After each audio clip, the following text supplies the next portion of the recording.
아침 저녁으로 제법 선선해졌습니다. 아주 좋은 계절이 돌아오고 있어요. 오늘 아침에도 일어나서 이제 머리를 감는데 100% 찬물로 이렇게 했더니 피부가 별로 좋아를 안 합니다.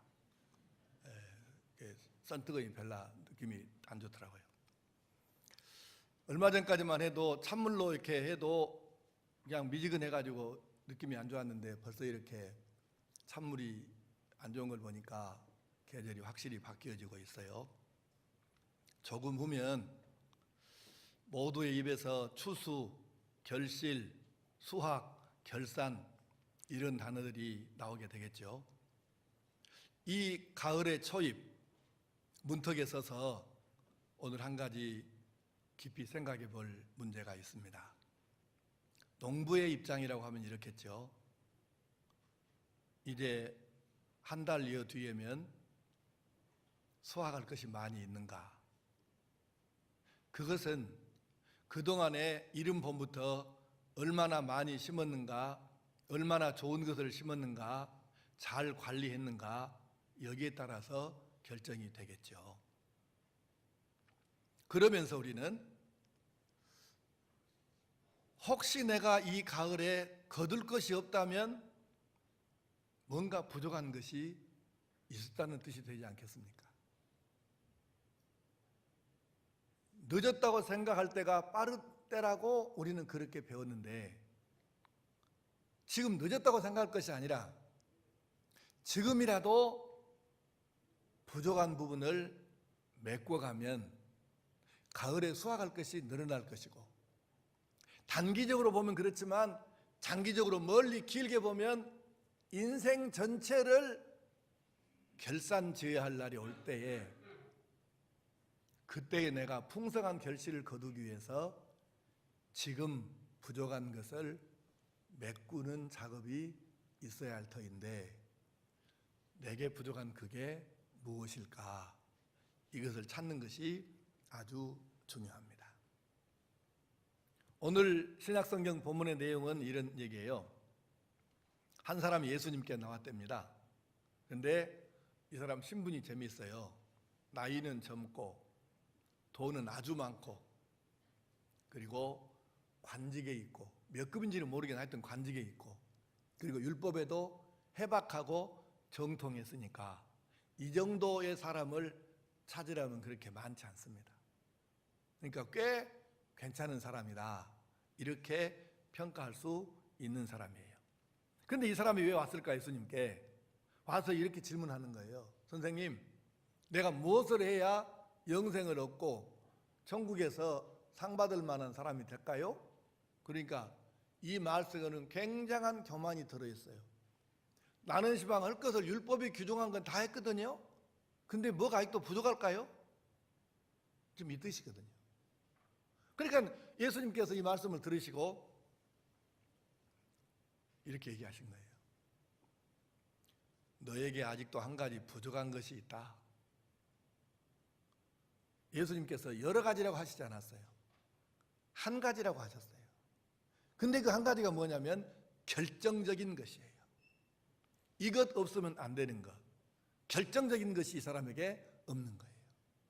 그래서 예수님께서 말씀하시면서 너에게 있는 것을 팔아가지고 가난한 사람들에게 나누어 주고 그리고 나서 나를 따르라 하셨더니 이 사람이 이렇게 했대요. 23절에 보니까 그 사람이 큰 부자이므로 이 말씀을 듣고 심히 근심하더라. 큰 부자였기 때문에 심히 근심했다는 거예요. 자, 내용이 뭔지는 지금 파악이 되셨죠? 이거 읽을 필요가 없으니까 그냥 넘어가겠어요. 자, 이 부자와 예수님의 대화 속에서 느낄 수 있는 게 뭐냐면 적어도 이 부자는 율법이 규정한 법적 사항으로는 부족함이 없다는 것이에요. 요새 우리말로 바꿔서 표현하겠습니다. 주일 성수하고 11조 잘하고 예배에 안 빠지고 잘 출석하고 교회에서 뭐 하자 하면 따라 나오고 그러니까 자기는 이렇게 교회 잘한 거 다 했는데 내가 뭐가 부족하냐는 것입니다.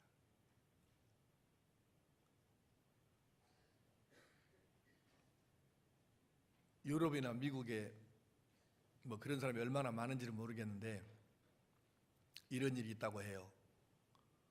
길가에 잘 사는 나라도 구걸하는 사람들은 있어요. 실제로 내가 보니까 있더라고요.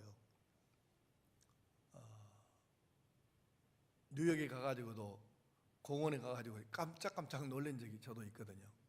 근데 이 사람들이 지나가는 행인들에게 이렇게 뭐 손을 벌리고 구걸하는 경우도 있고 그냥 앉아만 있는 경우도 있는데 이제 적극적으로 구걸 행위를 하면 이게 아마 뭐 법에 저촉이 되는 그런 것도 있나 보더라고요. 그러니까 이제 지나가는 행인들에게 이렇게 그렇게 하면 행인들이 우리식으로 구청이나 군청이나 이런 데 전화를 넣는 거예요. 그래가지고 뭐 하고 있느냐고 말이에요. 응? 우리가 세금 내가지고 그 세금 갖고 다 지금 이런 사람들 못 나오게 하고 구제하라고 세금 냈는데 뭐 하고 있느냐 지금 당신들. 왜 우리를 이렇게 성가시게 우리가 이렇게 힘드는 일을 겪게 하냐 말이야. 이렇게 항의 전화를 한다는 것입니다. 그 사람들은 그게 뭔 뜻이겠습니까? 나는 적어도 법대로 내가 낸 세금에는 국가가 이걸 갖고 가난한 사람 구걸하지 않아도 될 수 있게끔 하는 사업까지를 포함해서 내가 세금을 냈다는 거예요. 국가가 지금 뭐 하고 있느냐는 거예요. 여러분, 이런 사람들이 세상의 대부분을 차지하고 있으면 세상이 좋은 쪽으로 달라질까요? 안 달라질까요? 여러분 이제 내가 파악이 됐어요. 두 번째 물어봐야 대답한다는 거예요. 그런 사람이 세상에 가득하면 세상이 달라질까요? 안 달라질까요? 안 달라집니다. 이 부자 청년은 적어도 율법이 규정한 대로는 다 한 거예요. 그러니까 자기는 내가 보다 어쩌라고 말이야 나보다 나 다 했잖아 이 얘기입니다.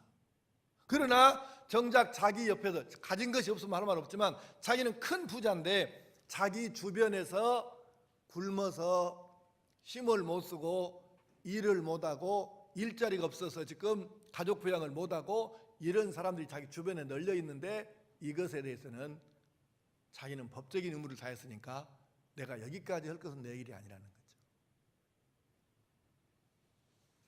이런 사람이 세상에 많아가지고는 그런 사람이 떼부자 아니라 그 이상의 부자가 되어도 절대로 세상은 달라지지 않습니다. 연말연시에 이웃돕기를 해요. 우리가 성금을 이제 모금을 하잖아요. 그러면 지금도 그게 있나 모르겠네요. 요즘에 잘 내가 모르겠어요. 근데 전에 보니까 뭐 신문에도 나오고 뭐 이렇게 복잡해요. 성금 기타가라고 하고 그러면 삼성그룹, 현대그룹, 뭐 LG그룹 이런 데서 적어도 몇 억에서 몇십억씩을 이렇게 부르게 성금을 기탁을 하잖아요. 왜 한 줄 아십니까? 그거 자기 그룹의 규모에 맞게 성금을 안 내잖아요. 눈치 원 없이 봅니다. 저울질 한참 하다가 이거 하거든요. 그랬는데 이거 만약에 그룹의 규모보다 더 작게 낸다든가 안 낸다든가 그러면 국세청에서 세무조사 들어가는 거예요. 그래서 이걸 뭐라 그러냐면 준조세라 그래요. 세금이 아닌데도 세금 성격을 띠고 있다는 거죠. 준조세라는 거예요. 안 내면 당한다는 얘기지. 그러니까 재벌들이 어떻게 하겠어요? 그 참모들이 회의를 해가지고 이거 진짜 얼마 정도 내야 우리가 안 당하겠냐? 이걸 회의해서 그걸 찾아내는 그 액수를. 이런 회사가 이 땅에 아무리 많아도 절대로 세상은 좋은 쪽으로 달라지지 않습니다. 그런 회사들은 돈을 아무리 벌어도 세상은 변화시키지 못합니다. 여러분, 대기업들이 얼마나 직원들에 대해서 험하게 대하고 이렇게 하는지에 대한 얘기는 여러분들도 어느 정도 알고 계시잖아요. 어떻게 그런 기업을 통해서 세상이 달라지겠냐고요. 그런 떼부자들 많은 것보다는 가진 건 얼마 없어도 내 주변에 어려운 이들 보면 그냥 넘어갈 수 없는 마음이 따뜻하고 사랑이 있는, 그래서 빵 한 개라도 작은 것 하나라도 사랑의 마음을 가지고 가서 나눌 수 있는 이 사람들이 숫자가 늘어가야 세상이 달라지고 변하는 것입니다. 그게 그리스도인이에요. 그게 하나님의 아들이고 딸이에요. 그런데 이 부자 청년은 나보다 어떻게 하라고? 나 율법이 정한 대로 다 했잖아. 뭘 더 하라고? 이렇게 해가지고 어떻게? 그러면 이 사람은 성경은 제대로 알까요? 자기는 지금 율법을 안다고 했는데 성경의 의도가 뭡니까? 법으로 정해서 의무적으로 하라가 아니라 성경의 의도는 네 마음의 사랑을 가지고 하나님이 내가 너를 위해서 내 아들도 내놨지 않느냐?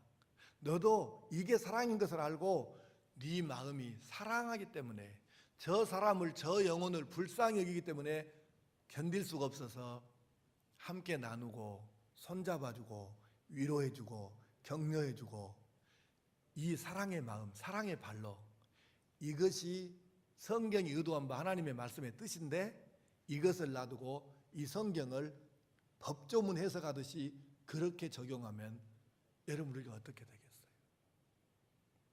세상이 달라지겠냐고요. 그것 때문에. 그러니까 예수님께서 말씀하신 거예요. 너에게 아직도 한 가지 부족한 것이 있다. 한번 따라하겠습니다. 너에게 아직도 한 가지 부족한 것이 있다. 여러분,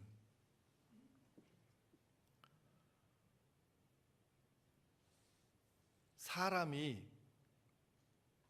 자신에게 결정적으로 부족한 것이 그게 뭔지를 안다는 건 너무 중요한 거예요.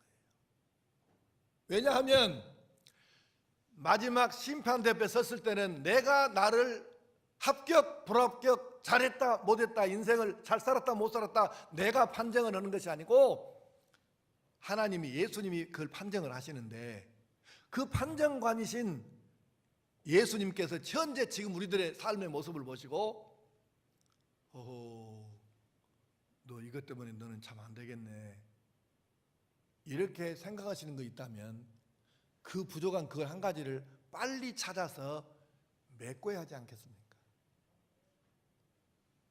이것을 모르면 못 메꿀 거 아니에요. 그러면 교회는 무엇하는 것이냐? 성경은 무엇을 가르쳐주는 말씀이냐? 예수님 우리에게 뭘 깨닫게 해주시느냐? 너에게 결정적으로 부족한 한 가지, 바로 그것을 교회가 깨우쳐주고 성경이 가르쳐주고 하나님 우리에게 깨닫게 해주시는 거예요. 이것이 최고제다니까. 이거 없으면 안 되니까. 그 결정적인 한 가지를 우리가 깨닫고 그거를 메꾸가 보충해서 채우도록 하는 게 교회고 그게 성경 말씀이고 하나님의 말씀인 줄로 믿습니다. 그래서 교회가 좋은 거예요. 교회가 뭐 다 좋겠어요? 때로는 교회도 사람이 움직이다 보니까 진짜로는 하나님이 교회 주인이니까 하나님 의도대로 교회가 가야 되는데 사람들이 모인 곳이다 보니까 하나님 뜻을 가령 예를 들면 목사인 내가 하나님의 뜻을 잘 못 깨우쳐서 잘못 실수할 수도 있는 것이고 예를 들자면 그러니까 제일 중요한 건 뭐냐면 교회는 잘난 목사 잘난 누구 이런 사람들이 아니라 100% 하나님이 의도하신 성경대로 성령이 감동하신 대로만 따라가면 교회는 최고의 교회가 되는 거예요. 네. 그걸 우리가 깨달아야 되는 것이죠. 그런데 예수님께서 우리에게 알려주시는데 이 부자 청년에게 그걸 알려주신 거예요. 얼마나 감사합니까? 모르는 걸 깨닫게 해줬으니까. 그런데 유감스럽게도 안타깝게도 이 부자 청년은 23절에 그렇게 돼 있어요. 그 사람이 큰 부자이므로 이 말씀을 듣고 심히 근심하더라. 정확히 알 수는 없는데요. 여러분은 궁금하지 않습니까? 저는 상당히 궁금하거든요. 이 부자 청년이 이 말씀을 예수님 말씀을 듣고 심히 근심하고 갔어요. 갔는데 예수님 말씀대로 한 가지 부족한 것을 메꾸기 위해서 자기 걸 팔아서 가난한 사람들에게 나누어주고 예수님께 다시 왔을 것 같아요? 영 안 왔을 것 같아요. 그거 여러분 안 궁금하시던가요? 나는 상당히 궁금해요. 이게 이 사람이 왔을까 안 왔을까? 근데 성경에는 답이 없어요. 이 사람이 왔다 안 왔다 이렇게 명시적으로 표현한 게 없다고요. 그러니까 우리가 추측할 수밖에 없어요. 근데 추측도 그냥 하면 안 되죠. 근거 있는 추측을 해야 할 거 아니에요. 그래서 추측을 해보니까 이 부자 청년은 그 뒤로 예수님 따르는 사람들 명단에도 없고 사도행전에 이 사람의 이야기도 없고 이런 걸 보면 안 돌아왔을 확률이 훨씬 더 높습니다. 그래서 만약에 이제 안 돌아오고 끝나버려서 하나님하고 관계가 끝나버렸다면 이건 얼마나 안타깝습니까? 기가 막힌 얘기잖아요. 그래서 사람마다 그 한 가지가 거의 다 있을 거예요. 근데 사람마다 이건 다르잖아요. 저도 부족한 것이 있겠지만 제 부족한 거다고 여러분 부족한 거다고 물론 같은 사람이 한두 명 있을 수 있지만 대개는 다르지 않겠어요? 근데 그걸 우리가 찾는 게 너무 중요해요. 성경의 예를 한번 들어보겠습니다. 요한계시록 3장에 라오디게아 교회 얘기가 나옵니다. 근데 이 라오디게아 교회는 오늘 성주순례 같이 갈 분들이 터키를 가서는 아마 여기를 가보지 않을까 싶은데 성경에 이제 요한계시록 2장 3장에 소아시아 7대 교회가 나오잖아요. 근데 그 중에 칭찬이 없고 책망만 있는 교회가 라오디게아 교회죠. 그러니까 이 교회가 참 문제가 있는 교회라는 거예요. 그런데 성경을 읽고 말씀을 하겠습니다. 그러니까 읽으면서 여러분이 두 가지를 비교하셔야 돼요. 하나는 라오디게아 교회가 스스로 생각하는 자기 교회와 판정을 내리시는 심판관이신 예수님이 라오디게아 교회에 대해서 어떻게 판정하시는가에 대해서 두 가지를 우리가 비교하면서 읽어야 돼. 그래야 이 말씀이 뭔 말인가를 정확하게 깨달을 수 있는 거니까. 자, 자막을 보시고 요한계시록 3장 14절에서 18절까지 시작. 라오디게아 교회의 사자에게 편지하라. 아멘이시오 충성되고 참된 증인이시오 하나님의 창조의 근본이신 이가 이르시되 내가 내 행위를 아노니 내가 차지도 아니하고 뜨겁지도 아니하도다. 내가 차든지 뜨겁든지 하기를 원하노라. 내가 이같이 미지근하여 뜨겁지도 아니하고 차지도 아니하니 내 입에서 너를 토하여 버리리라. 내가 말하기를 나는 부자라 부여하여 부족한 것이 없다 하나 내 공고한 것과 가련한 것과 가난한 것과 눈먼 것과 벌거벗은 것을 알지 못하는도다. 내가 너를 권하노니 내게서 불로 연단한 금을 사서 부여하게 하고 흰옷을 사서 입어 벌거벗은 수치를 보이지 않게 하고 안약을 사서 눈에 발라보게 하라. 아멘. 이 교회는 자기들 스스로를 어떻게 생각하냐면 17절에 그렇게 말씀했어요. 네가 말하기를 나는 부자라 부요하여 부족한 것이 없다 하나. 자기들은 부족한 것이 없다고 생각한 거예요. 그런데 판정을 내리시는 교회의 주인이신 그분 예수님께서는 아니다. 너는 부족한 것이 너무 많다. 너의 권고한 것과 가련한 것과 가난한 것과 눈먼 것과 벌거벗은 것을 네가 알지 못하는구나. 이거 얼마나 기가 막힌 얘기입니까? 본인들은 부족한 것이 없다는 거예요. 그러나 판정관이신 예수님은 아니다. 너희는 부족한 것이 너무 많아. 교회가 커갖고 돈은 많은가 모르겠다마는 너희는 영적으로 너무 가난해. 안 돼야. 그러시면서 결정적인 얘기가 뭐냐면 네가 차지도 아니하고 뜨겁지도 아니하다는 거예요. 자, 문제 물을 예로 들어봅시다. 지금 제 기억이 맞다면 지금 메모를 안 해와서 수치는 약간 틀릴 수 있는데 제 기억이 맞다면 사람이 물을 마실 때 찬물을 냉수를 마실 때 5도에서 8도 사이 6도 7도 정도 됐을 때 이 물이 사람 입에 가장 맛있고 그 청량감이 적당하게 주어지는 온도입니다. 이 물을 마시면 기분도 괜찮고 아주 이렇게 맛이 좋은 것이죠. 근데 20도 정도의 물을 마시면 닝닝해 갖고 비위가 상하고 먹고 싶지 않고 이게 좀 곤란해요. 그 20도 정도 상태가 뭐냐면 차지도 아니하고 뜨겁지도 아니한 온도라는 거예요. 그러니까 예수님께서 보실 때에는 라오디게아 교회가 이게 딱 물로 마르면 20도 정도 물이어서 이건 참 마시기도 곤란하고 안 마시기도 곤란하고 이건 참 이게 답답한 교회라. 근데 본인들은 그렇게 생각을 안 하는 거예요. 그러면 이제 이걸 좀 더 쉽게 일반적인 우리 예를 들어 설명합시다. 성도나 교회나 비슷해요. 지금 교회를 다니는데 특별히 잘한 것도 없고 근데 꼬집어서 못하는 것도 없어. 예. 예배는 꼬박꼬박 가서 예배 시간에 와서 자리는 지키니까 그러니까 이거 갖고 또 뭐라고 시비 걸 수는 없는 거 아니에요. 그러니까 예배는 참석하지 헌금도 꼬박꼬박 하지 뭐 교회 이런저런 프로그램 있으면 나와서 하지.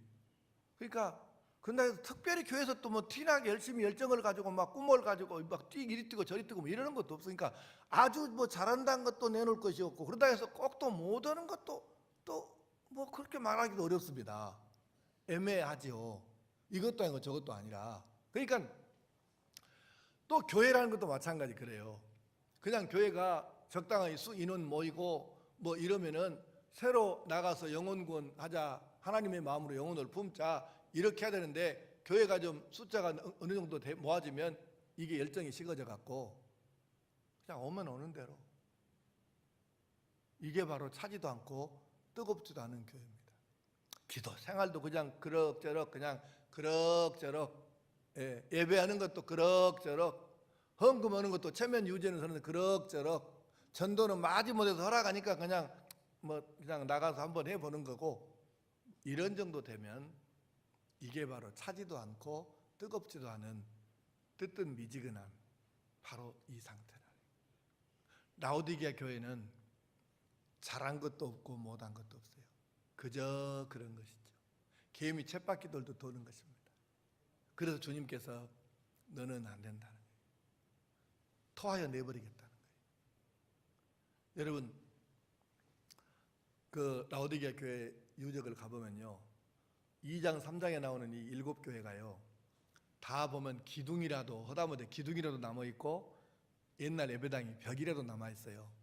내가 처음에 가고 충격받은 게 뭐냐면 터키를 갔을 때 세상에 이 에베소 교회라든가 이런 걸 가보니까 우리가 이 예배당이 좀 길이를 내가지고 잃어버렸네요. 옛날 예배당은 지금 주차장 자리 뜯어버렸던 옛날 예배당은 이 강단 저 뒤에서 현관 앞에까지 길이가 모두 합해갖고 22m밖에 안 돼요. 근데 1000몇백 년 전에 지어진 옛날 그 예배당들이 터키에 가보니까 앞뒤의 길이가 그때 우리 예배당보다 5배나 긴 100m짜리가 있다고. 놀래도 안 해. 아니 1000몇백 년 전에 지어진 예배당이 앞뒤 길이가 100m라고 하면 입이 짝 부러져갖고 다더지지가 않아야 되는데 여러분은 얼마나 간땡이가 큰지 놀래는 법이 없어. 아니 무지막지한 교회예요. 그런데 라오디게아 교회도 그렇게 기록에 의하면 큰 교회니까 사람도 많이 모였다는 뜻이고 사람이 많이 모이니까 헌금도 많이 모였겠죠. 뭐 했냐는 것입니다. 그 교회가 차지도 않고 뜨겁지도 않고 다 자취가 있는데 라오디게아 교회만 자취가 없어요. 가봤어요. 현장에 2번이나 가봤는데 가이드들이 안내한 사람들이 막 설명을 해요. 뭐 어쩌고 저쩌고. 근데 나는 다 소리로 들렸어. 왜냐하면 다른 교회는 다 보면은 기둥이라도 남아있고 벽이라도 있다니까요. 근데 라오디게아 교회는 가보면 이보다 좀 더 클까? 이만한 돌에가 십자가가 새겨진 것이 돌 2개가 있어요. 여기가 라오디게아 교회 터다 그래. 근데 사실은 요거 독댕이가 십자가 길어진 것 2덩어리 있는 것 말고는 아무 증거가 없습니다. 진짜 그 라오디게아 교회인지 모른다고 말이에요. 어디가 있었는지도 모르게 이 라오디게 교회는 사라져버린 거예요. 토해버리겠다고 하시지 않았습니까? 그게 뜨뜻미지근한 이 교회가 요한계시록의 말씀을 받아들이고 우리가 그렇구나 하고 온 교회가 통회하고 자복하고 그렇게 하면서 우리 부족함을 메꾸자 이렇게 해서 부족한 한 가지를 채웠더라면 그런 비참한 상태는 안 되지 않았겠습니까? 여러분 잘 기억하셔야 돼 이 말씀을. 자, 다시 누가복음 18장으로 가봅시다. 부자 청년이 그랬어요. 22절 하반절에 그리하면 하늘에서 내게 보화가 있으리라. 근데 이 사람은 땅의 물질에는 부자였는데 하늘나라 부에는 너무 문외한이고 무지한 사람이었어요. 하늘나라에는 너무 가난한 사람이라. 땅에서는 부자였어. 하늘나라에는 너무 가난한 사람이라.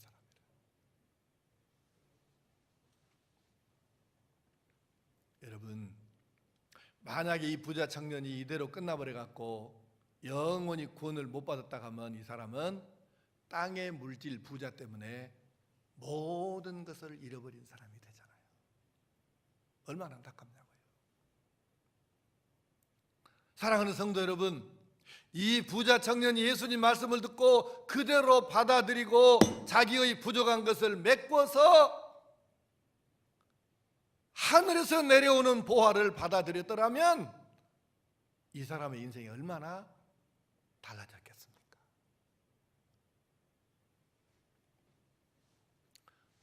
얼굴 표정들을 보니까 여러분들이 이해를 좀 덜 된 분이 있어서 내가 이제 사람들 이름을 예를 들어서 설명을 하겠습니다.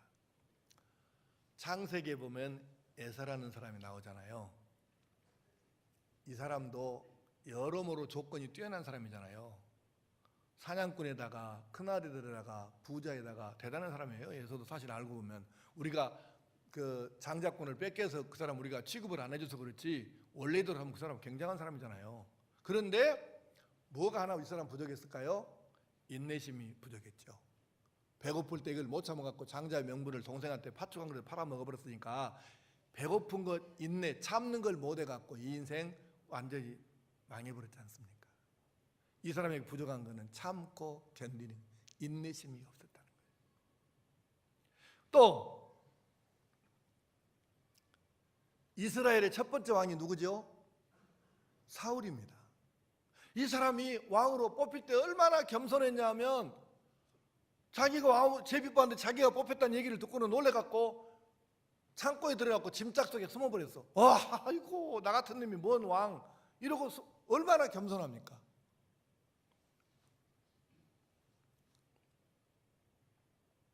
여기서 이제 우리나라 현실에 대해서 할 말이 많이 있지만은 시간이 없으니까 넘어가기로 하고, 하여간 사울 왕이 겸손했어요. 근데 왕이 된 다음에 서서히 겸손이 이 사람에게서 사라지기 시작했습니다. 그리고는 왕과 제사장에게는 경계가 있는데 하나님이 정해 놓으셨기 때문에 절대로 이 경계를 넘으면 안 돼요. 그런데 왕이 되자 겸손은 사라지고 교만이 올라오니까 제사장 외에는 할 수 없는 제사를 지가 지내버린 거예요. 집례를 해버렸다고 말입니다. 어떻게 되겠어요? 그래서 이 사울왕은 결정적으로 부족한 한 가지가 마지막에는 겸손이죠. 그래서 그가 마지막에 어떻게 비참하게 됐는가는 우리가 알지 않습니까? 삼손이라는 사람 잘 아시잖아요.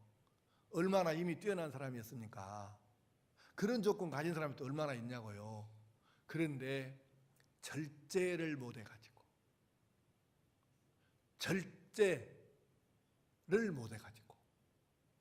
이 한 가지 부족한 것을 메꾸지를 못해서 그 인생 그렇게 비참하게 종쳤지 않습니까? 이런 사람 이야기가 너무 많아요. 사실은 오늘 여러분과 나도 하나님께서 아가 너는 이것이 부족해야 이 한 가지가 너의 결정적으로 지금 부족한 것이다, 이걸 메꿔야 돼, 이렇게 성경으로 설교로 간증으로 여러 경로를 통해서 우리에게 말씀하시는데 이것을 우리가 받아들이고 다윗처럼 겸손하게 알겠습니다, 예, 이렇게 하고 이거를 받아들이고 메꿔야 되는데, 그러면 우리가 얼마나 놀라운 사람이 되겠습니까? 그런데 우리가 이 부자 청년처럼 심히 근심해서 돌아가갖고 그것으로 끝나버린다면 삼손이나 에서나 사울이나 이 사람들하고 뭐가 다르겠냐고요. 그래서 이제 우리 오늘 말씀을 한번 정리해 봅시다. 여러분이 부족한 것이 진짜 하나도 없이 갖추어서 구비되었다면 얼마나 감사한 일이에요.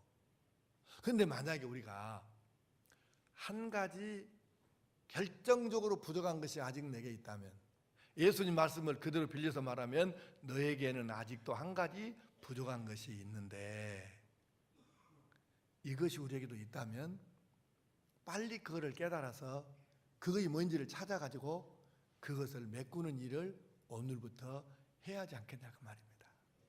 자, 여러분을 도와드리기 위해서 내가 그 한 가지가 무엇일까 제목들을 지금 내가 얘기를 하겠는데, 여러분에게 해당될 수도 있고 어떤 사람에게는 이것이 하나도 해당이 안 되고 다른 것일 수도 있습니다.